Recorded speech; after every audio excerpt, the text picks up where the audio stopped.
لو عاوزة تعملي كرات الباونتي ب3 مكونات فقط بطريقة سهلة وكمية كبيرة تفرحي بيها أسرتك وضيوفك، يبقى لازم تتابعي معايا الفيديو ده لحد الآخر.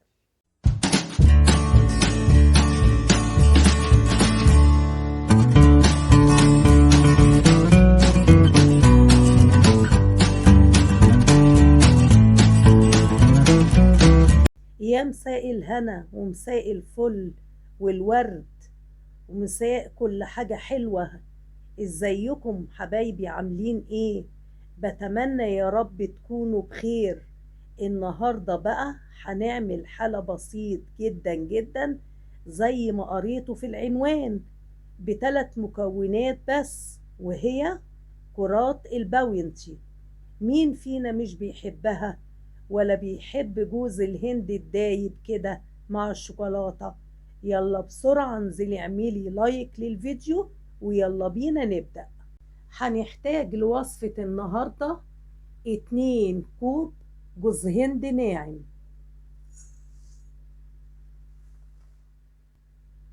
نزلنا بأول كوب، هننزل بالكوب التاني.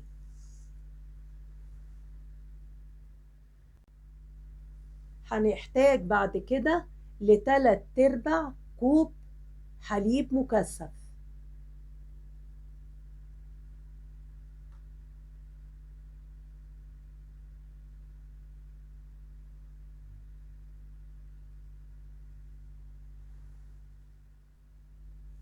بعد كده هتخلطيهم كويس جدا لحد لما يدوكي عجينة متماسكة.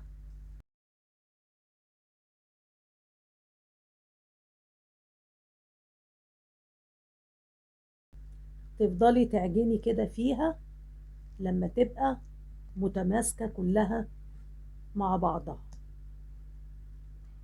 شايفين؟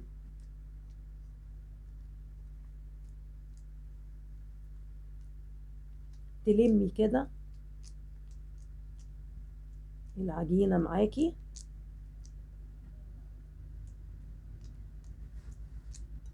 زي ما انت شايفة كده.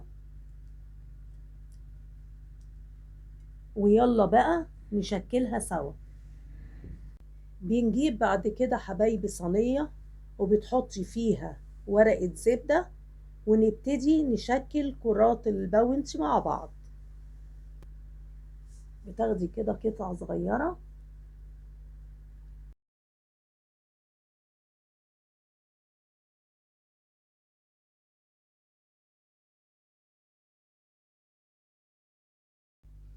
ودي حبايبي كرات الباونتي بعد لما شكلناها هنبتدي ندخلها التلاجة لمدة نص ساعة ونبتدي نشوف الخطوة اللي بعدها. آخر خطوة حبايبي معانا، بتجيبي مية زي ما انت شايفة كده وبتجيبي إناء اللي هو بتاع اللبن، بتمليه لحوالي 3/4.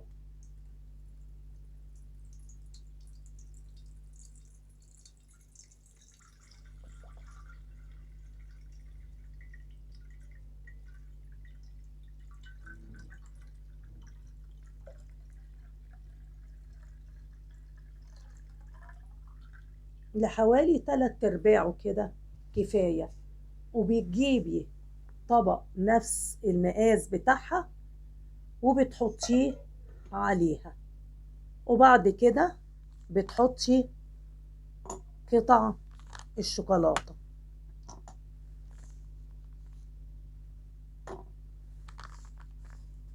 زي ما انتوا شايفين كده.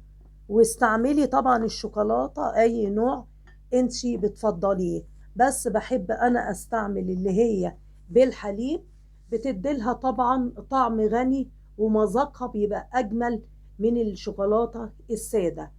طبعا هنحطه ده على البوتاجاز، المية هتغلي معاكي، البخار بقى بتاعها هيسيح الشوكولاتة، وهسيحها على البوتاجاز وهرجع لك مرة تانية.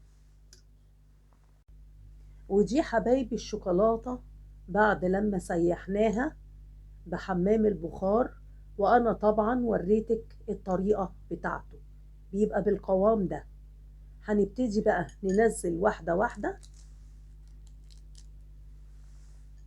هتغطسيها كده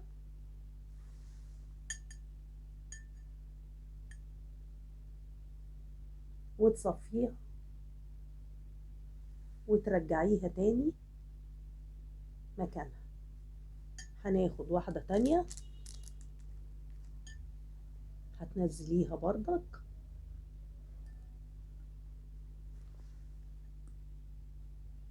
تصفيها كويس،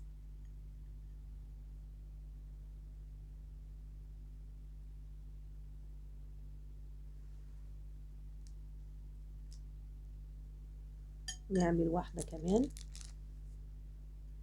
تنزليها كده وغطسيها كويس، وبعدين تصفيها بشوكتين كده زي ما انتوا شايفين كده.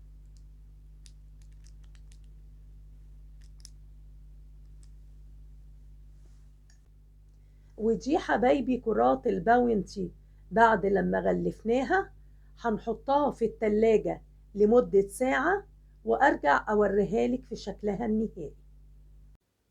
وده حبايبي الشكل النهائي الكرات الباونتي اللذيذة ب3 مكونات فقط، طعمها لذيذ جدا جدا، والكمية اللي عملناها كبيرة، وأسرتك وضيوفك هيحبوها جدا جدا. بتمنى لو عجبكم الفيديو تعملوا لايك، وتنوروني بالاشتراك في القناة، وتفعلوا جرس الإشعارات علشان توصلكوا وصفاتي أول ما تنزل. وأشوفكوا على خير في وصفات تانية كتير إن شاء الله.